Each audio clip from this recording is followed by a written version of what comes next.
Did you know that parents rank teaching financial literacy as the toughest life skill? That's where Greenlight comes in, the debit card and money app made for families. With Greenlight, you can send money to kids quickly, set up chores, automate allowance, and track spending with real-time notifications. Kids learn how to earn, save, and spend responsibly, while parents have peace of mind knowing smart money habits are being built with guardrails in place. Try Greenlight risk-free today at greenlight.com/Wondery. That's greenlight.com/Wondery. Taking care of your eyes shouldn't be a hassle. That's why Warby Parker is a one-stop shop for all your vision needs. Our prescription glasses and sunglasses are expertly crafted and unexpectedly affordable. Stop by a nearby store or use our app to virtually try on frames and get personalized recommendations. Did we mention we offer eye exams and take vision insurance too? For everything you need to see, head to your nearest Warby Parker store or visit warbyparker.com today. That's warbyparker.com. Kids, listen to your mother. Mom! Welcome to Between Us Moms with Katie Crafts-Morg and Hallie Stevens-Drake. Today's guest is someone who turned heartbreak into action. After the devastating Highland Park shooting on the 4th of July in 2022, Kitty Brandtner, a mom of 3 from Chicago, decided that she just couldn't sit back anymore. Within days, she mobilized hundreds and founded March 4th, a national movement pushing for an assault weapons ban. Kitty left a 14-year career in sales to focus on this work full-time because she believes that no parent should have to fear sending their child to school. Today, we're talking mom to mom about courage, grief, hope, and what happens when one mom decides she's had enough. Kitty, thank you so much for being here with us today. Thank you, ladies. What an intro. Oh my goodness. Oh man, we could have said so much more. Yeah. The list goes on and on and on. And I just want to dive right in because we feel really lucky to have you here with us today. I think you have done what all moms wish they could do, but we feel paralyzed every time one of these stories is in the headlines, which feels like it's way too much. I want to talk to you a little bit about the moment, like just take us back to the moment where you said, enough is enough. I have to do something. I never was involved in advocacy or politics. I certainly donated to things, but I just didn't think I was smart enough to take on activism. And so I always say, when Sandy Hook happened, I was 25 and I just assumed as a selfish and naive 25-year-old that as horrific as that was, by the time it hit my sphere, surely the adults in the room would fix the problem. And I was very wrong. And then Uvalde happened in 2022. And I think we all remember where we were that day and the days following, given all of the coverage and the horrific response to that tragedy. But my oldest at the time, I had kids, and my oldest at the time was 5. So I knew I was sending her to elementary school that fall. Given that this was the last day of school in 2022. So I realized, okay, so because I have to educate my child in America, I have to send her to a mass shooting target in elementary school. And so this becomes my problem. And it was such a horrible moment, I think, in American history. Of course, not even considering a horrible moment for all of these families and what they've had to go through, both the families that did lose someone and the families that had children survive and all the trauma associated. So I just started to I was angry. And my husband and I went to the French Open a day or two after Uvalde happened. And it's all I could talk about. And it's this melting pot, right? You leave your bubble of America and you know that this is an American problem. But we talked with parents and just people from every country you can think of. And whether they were from France or from Germany or from England or from Spain or New Zealand, they all said the same thing. It was like they got together and had prep. And then they were like, hey, we're so sorry. We've heard. Oh my gosh. Also, we don't understand what you guys do over there. We don't have assault weapons. We don't have guns. We don't have access to these things. We don't get it. What are you doing? And so I think that pierced, a bubble, and also just makes you realize yeah, this is a choice. This is a choice, and the whole world is looking at us with their mouths wide open. And then about a month later, I live in the suburbs of Chicago, and on the 4th of July, there was a mass shooting at a neighboring parade. And so I was not at that parade. I was at the one 10 minutes away. We understood that there was an active shooter, and your first response is like, no, I'm sure, no, like it's the 4th of July, it's probably fireworks. And then very quickly you realize, no, it's real. And it was just a horrific day. I always say it was the worst day, and I wasn't even there. There was a man that was at large who had an AR-15, who had just killed 7, injured 58, and obviously traumatized thousands. There was a 2-year-old who was in the care of a friend who was sending a photo of him to, girls, moms in the area, just saying, do you know this child? Like, he's 2, he's in shock, like, and you're just like, oh no, they got separated. And then you realize his parents were murdered that day protecting him. Those parents are actually, the father is my husband's friend from college. So he, yeah. But anyway, I'm sorry, I didn't mean to interrupt you, but he was back at the funeral, just awful. Horrible. Yeah. And one of my volunteers worked with Irina. It's like all they did was bring their kid to a parade to celebrate our country. And my boy, I have twin boys, and they were 2 at the time. And so I'm just picturing like my kids and, making sure that the people I know and love are safe-ish. And it was just horrible. So I think the 4th of July, my kids were like, why, my 5-year-old's like, why can't we go outside? And we had like, the window, like we're in lockdown. And in my head, I'm like, it's because I'm raising you here. Like, that's why. It's because we're not in any other country.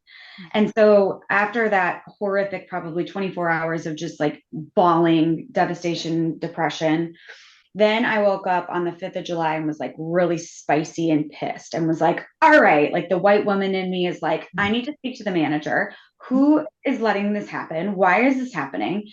And not because I didn't think people weren't working on it. I knew they were, and I was donating to them, but I'm like, okay, it's time for me to educate myself. So I started talking to Instagram, Yeah. information. As we do. Yeah, as we do. And just being like, hey, why can't the president just create an executive order that bans assault weapons? Like, I don't get it. And it's like, Yeah, oh, because we don't same. want to dictate it. I'm like, okay, well, so if Congress has to pass the law, like why aren't they? And so I'm getting all this feedback. I'm like, okay, am I missing something? Like, do we need assault weapons? Because it seems like the people that are choosing to purchase these are using them in the deadliest mass shootings. Like, is this just a hot take? No, that's pretty accurate. Okay, so I think I just want to go to DC and scream at the top of my lungs that I want a federal ban on assault weapons. I know I'm not the first to say enough. I know that this is hard. I know that people have been working on this for many, many years that are far smarter, and kudos to them. I also know that I cannot just go back to work tomorrow. Yeah. So if anyone wants to come, here's my email address. And I posted it on Instagram, and I was public at the time.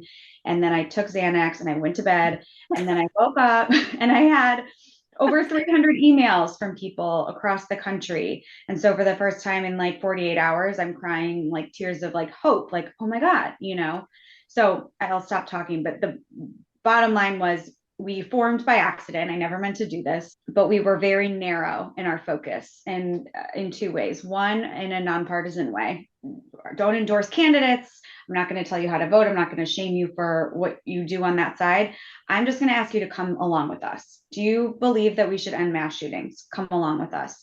That's been tricky, but we knew it was right, because from the beginning, people that supported us didn't agree on politics, and yet they agreed on this. So I'm like, there's something. Yeah.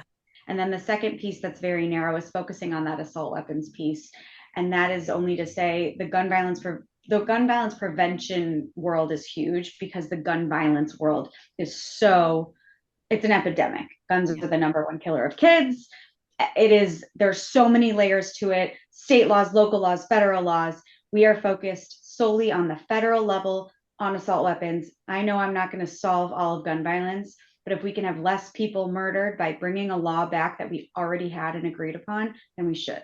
You are doing the Lord's work. And when you started talking and naming all these shootings, like my blood started boiling again, the same way that it does every time we hear this in the news. And sometimes I feel like we're all becoming numb to these stories because they're so frequent, and we cannot let that happen. And I know that you guys, and March 4th you guys have met with lawmakers across the country on this issue. And I'm curious, like, what has been the most eye-opening process of that for you? And what do you wish more parents who, like me, are like, why is this happening? How does this continue to happen? Why am I getting to the point where I'm feeling numb? Understand about how real change does happen in DC. Yeah. I think first, it's really important to call the numbness what it is. It's trauma. Like, Um, Fair. we are experiencing trauma. Like, we should not be watching kids die at school over and over again and accepting it. And it's not to like post blame on anyone and say, like, how could you not be activated? It's like we have to live our lives, right? And we have to compartmentalize a little bit. And there's a lot going on in the world. But the bottom line is, like, we are so numb because we're traumatized, and it is mm, not normal. This is not mm, normal. But secondly, I think a couple things that have surprised me. Number one, I have like this unhinged optimism, also known as like being naive, which, like, why can't we? I just don't get it. Like, so you're telling me that a law that is literally made up, we make laws up, we make them up on pieces of paper, which we also made. yeah, And we're saying we simply can't make this law. Like, I know. Why? and then what I'll say is, like, so the answer of why we are where we are is so complex, and like there are so many layers, and it is politics, and it's government, and it's human attention span, and it's timing, and it's rhetoric, and it's lobbying. Like, the answer is we could have a whole discussion just on how we got where we got. But what I'm more interested in is how we can get where we're going.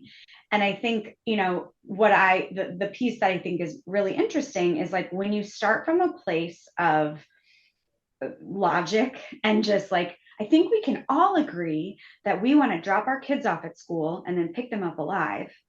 I don't get pushback from that ever. I don't get people saying, well, not if it means that blah, blah, blah, blah, blah. But when you start from a place of like, we need to talk about gun laws, people get really freaked out.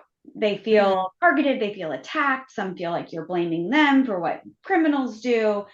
And I think it's just important psychologically. My background is in sales, and like, you got to start from a place of, yes, start from some sort of commonality. So we do go to DC. We go every month, except for in October, because October 2025, because the government is shut down. But we can only solve one problem at a time here, people. That's right. But I think when you start to realize that this really is a decision and a choice, it actually really fires you up, where you're like, okay, so we just need to be louder, more consistent. Like, not that this is easy, but it's like, it's possible. We can decide to do it. And I think when you look at this general movement, like, if I had been working in this for 20 years and seen no progress, I would be completely jaded and disheartened. And like, not for lack of trying, they're doing such good work. But sometimes it's like, you need some energy to be like, guys, we can do this. And so that's what we're trying to do. I think it's amazing. We've mentioned your job in sales. You left your job to focus on this full time. And for anyone who's followed your journey, you've met and been with the parents of these children. I applaud you, because that is so heavy and so hard, but I'm sure it motivates you even more. I'm just curious, how do you set that down at the end of the day to just like be mom? Because I feel like it's like I have friends who are police officers and friends who are therapists, and I'm like, do you have a therapist just to offload the things you see on a day-to-day basis? So I'm Yeah. curious, what does that look like for you? Yeah, I think in the beginning, when I had started this and we decided to go to DC within 10 days and Wild. create a march, and I'm like, I don't know how to do this. And then we were connected with Uvalde right out the gate. And so these families, many of them are still my friends. And I was fortunate, is maybe not the word, but honored to go down to Uvalde at the year memorial and further get to know them, and further get to experience their town. And it's like, this is every town. This is, and not the organization, but like, this is everyone. And I think when you start to like peel back the onion and get to know people, you realize, like, this could be anyone. This could be me. This could be you. And like, this is bad luck, and the fact that we have bad laws. But I think the point being, I think I went really hard in the beginning, because not that we don't go hard now, but within the first 2 weeks of starting this organization, we had a vote in the House on the assault weapons ban, which hadn't happened in almost 30 years. And not only did we get a vote, but we got it passed through the House for the first time in almost 30 years. So we're like, okay, all we need to do is get the Senate to do it by the end of the year. And it's like, but I literally, A, we didn't because they decided not to vote on it at all. But B, I think I fully had like a mental breakdown. Like I would hear like laughter of children and like just it's a lot to carry. And I also know that I am in a privileged situation that don't have a direct impact to this at this point in my life. And so it's a balance of like holding those stories and those people really close to you and also protecting your peace so that you can fight for them, because it's not up to them to do the advocacy. It already happened to them. And it really pisses me off that they have to do this. They don't, right? They make the choice, and it is, I think, in some ways cathartic, and they are wonderful messengers. But it's like, this is the last thing they should be doing. Big therapy person, so continue to do that. But I think I talked to my therapist about it early, where I'm like, I don't know if I want to send my daughter to, like, should I homeschool her? Like, I was so close to it. And she's like, the antidote to anxiety is action. So like, you have to realize that while you're not passing law today, like you are doing something. So you're not just sitting twiddling your thumbs being like, oh no, what's going to happen? So that kind of. With so many options, why choose Arizona State University? For me, the only online option was ASU because of the quality. Their faculty was really involved with their students and care about your personal journey. The dedication to my personal development from my professors, that's been extremely valuable to me. Earn your degree from the nation's most innovative university. Online. That's a degree better. Explore more than 350 plus undergraduate, graduate, and certificate programs at asuonline.asu.edu. Helps. Do you see an assault weapon ban law passing in our lifetime? Yeah, girl. Okay, I think like how close are we? Like walk me through this, because I think we all need some hope right now. Well, I don't know if I can provide that, but I think what I can say is, like, again, if my co-president is our resident expert in politics, and she worked on the Hill for 6 years, and she worked as a lobbyist for 15. And like, we will often like talk side by side, and she'll be like, well, technically, XYZ. The bottom line is Congress can decide to do anything they want at any time. So like, they got together, both sides of the aisle got together, and they banned TikTok. They banned an app because, yes, there were reasons, but they freaking wanted to. Maybe there were security reasons, safety, yada, yada, yada, but they decided to. It wasn't that there was this uproar it's like, they have that ability. And so let's not forget that. And let's not forget that we do elect them, that we do put pressure on them. And so anything is possible. If we all decide, people are like, what is it going to take? I'm like, well, I need everyone's attention at the same time. So that's hard. And you need timing for the politicians to do what is necessary. And it needs to be this recipe. But we don't know what's going to happen. I mean, after Uvalde and Buffalo in 2022 in June, before I started this, and I didn't even know this at the time, the first piece of gun legislation was passed at a federal level in 3 decades. And as we got to talk with some of these folks, it's called the Bipartisan Safer Communities Act, because it is bipartisan, because it has people on both sides. And we were in these offices, and they're like, I mean, we knew there would be riots in the streets if we didn't do something. So you kind of realize, like, okay, we have a lot of power here. And I always think about that as I think about organizing, like, what are they afraid of? They're afraid of like very well organized, educated people. I don't know if it's going to be called the assault weapons ban. In fact, I don't think it will, because I think that has a bad connotation. I think it sounds really aggressive and extreme. But I think that there's such opportunity for both sides of the aisle. And at the moment we are in a Republican trifecta, I think there's an opportunity for them to take this piece of this issue as the family first party, as the respect our military, and military knows how to use these weapons, and perhaps they should be the ones that have access to it. Like, it's all narratives. It makes me mad. Why aren't they both just coming together and making it happen? Because you're right, this is bipartisan. This is an issue that we all feel so strongly about.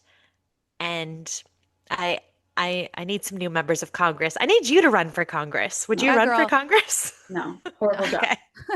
But like, and they like don't, you can't be a parent and be in Congress. Like, it's not how it works. There's a lot of problems with it. But again, I think like I've read a lot about like how change happens, because we just only can reflect on history, right? And it's like there's some people that just think it can, and then that spreads, and then it spreads more, and then you have that consistent pressure. But a piece of this, and where we really focus on March 4th, is like not using the political machine, that blaming and shaming and finger pointing and yelling and tweeting. Like, drop it, like sign off. That does not do anything, because when you get out of your bubble and you walk to your town square, your coffee shop, you have so much more in common with people than you think. I don't care what flag or what political party sign they have in their driveway. If they didn't, you would be friends with them. So it's like, you've got to, like, my ask to people that like, it's just like, have these conversations and don't start from a Republicans, blah, blah, blah, Democrats, Right. blah, blah, blah. Like, no, how about, gosh, I can't believe we've seen, kids get released from the hospital after enunciation and we haven't seen change. What a shame. Like, no one's going to be like, oh, I'm happy about that. Right. Right.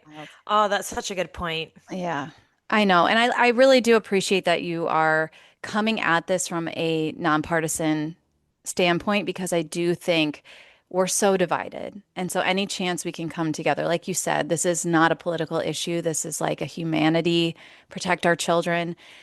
I mean, I've had goosebumps this whole chat. They like won't go away. They keep flaring up, but listening to you, you keep, again, getting me in my feels. You're so strong.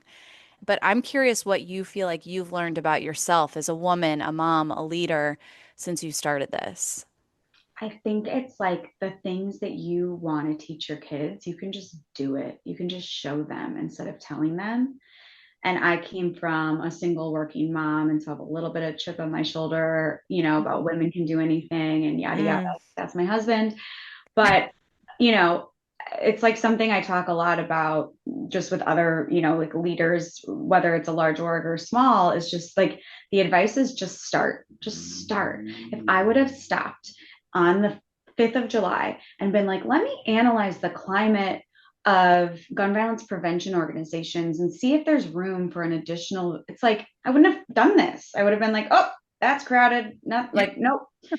So it's a lot of intuition and gut and just like doing what you think is right. And then the other piece is like not over analyzing it and being like, how hard can it be? Men do it. So for all the moms listening, and even the dads too, like what is one simple step that we can all take today to help make a difference and to get involved? Yeah, there's like, you can click down however deep you want to go, but the bottom line is like, we always say participation is required.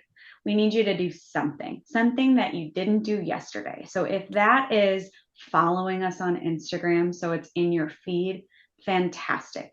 If that is reaching out to figuring out who your Congress people are, because I'm not shaming if you don't know. I didn't know when I started this thing that I have 2 senators and 1 representative, and I got a college degree somehow. Just making sure that you like do push yourself a little bit, educate yourself a little bit more, get involved a little bit more, show up to a meeting that you want, like, and it can be about any issue, because God knows we have only a few to care about right now. But it's just like, get a little bit more involved than you were yesterday, and you'll start to find your place in this fight or any other fight that you want to be a part of. If we call Congress and like, is there a way to get in touch? Like, is that easy to do? Yeah. A plug for our Instagram. So if you follow us on March 4th, and it's March_4th, like the 4th of July _, in our links, it's contact Congress. So you don't even have to call them anymore. Like, this could not be easier. You literally type in where you live and it'll say the pictures of the people, like, oh, you're contacting Dick Durbin and Tammy Duckworth of senator, and then your representatives. And then you'll say, I want to tell them to end mass shootings. And then AI will write a form letter, because if it's the same, then they'll flag it. Yeah. And you do it in under a minute and it's done. Okay. And that is the bare minimum easy thing that we all say we do it every day, and then you fall out of the pattern. But it's like you want to do something, and then we'll post reminders on our stories, so you're like, oh yeah, I'm in the car drop off line, like this is so easy, boop boop boop, done. And it's just like people are like, doesn't matter. Yeah, because the silence matters too, because it's telling them that we don't care anymore, and we do. Hearing you say that riled me up, and I'm like, I could do that. Yeah. Yeah, you And can. I think everyone can do that. And I think you making it so simple and yeah, having access to here's the link, here's what you do, here's who the people are. I think some people just, they think Congress is like so far out of touch, but they're not. They work for us, and we have to remember that. Yes, Oh 100%. yeah. I always just think of myself as the barometer where I'm like, I'm not going to read an email that has 4 paragraphs. I'm not going to read about a bill. Right. But if you tell me to click something, I can Right. do that. I can Yeah. do that. I can do it. Like, I feel like we could talk to you forever. You're such a busy gal. So we'll wrap it up. But what is one message that you'd want every mom listening to carry with them after hearing your story? I don't know. I mean, I think it's not about me. It's just about like what we can do together. And so it's just like participate. The message is like just do something because you can. And you may think that, like me, you didn't think you're smart enough. You didn't think you're educated in this. You didn't think you had time. You didn't think it would matter, but it does. I have one last question. And Hallie knows this about me. I'm like tenacious AF. Yeah, you guys remind me of each other actually quite a bit. Like I'm feisty and I'm scrappy and I will fight for the little guy, and that's just how I feel about life. And so I know, a lot of moms out there, like they have so much fear. Like you said, you were thinking about homeschooling. I have this conversation with my husband all the time. I had it with a stranger today of like, should I homeschool? And I guess when you think about our kids' generation, and I promise this is it, what kind of change do you hope they inherit because of what you're doing and because of what we can all do right now to better this world in No, terms of that's safety? awesome question. I think like my oldest is 8 now, and there's so many things like outside of the mass shooting problem, which is a huge freaking problem. Like we've got technology, we've still got bullying, we haven't eradicated that. Like there's so much stuff. And I just remember being a kid and it was hard enough. And so Yeah. I just wish, if we can eliminate the easy things, and to me, something easy is like logical. Like, I don't think we can put every kid in therapy and figure out why are you bullying someone, and how can we stop this and make sure every parent is equipped to handle said kid. Like, we don't have a barrier for entry of having kids. So like all of that's out the window. But if we can mitigate the stuff that I know is solvable, that we know is solvable, then we should. And like, I just hope that what they have to worry about, like, it'll probably still be technology or maybe like their new robot friend. But like, God, if they could just go to school and not be afraid, that would be a win. And I'm Kitty, inspired now. I know, right? I'm all fired up. I have goosebumps on my ass. Like this entire conversation, I've been Yeah. like, oh.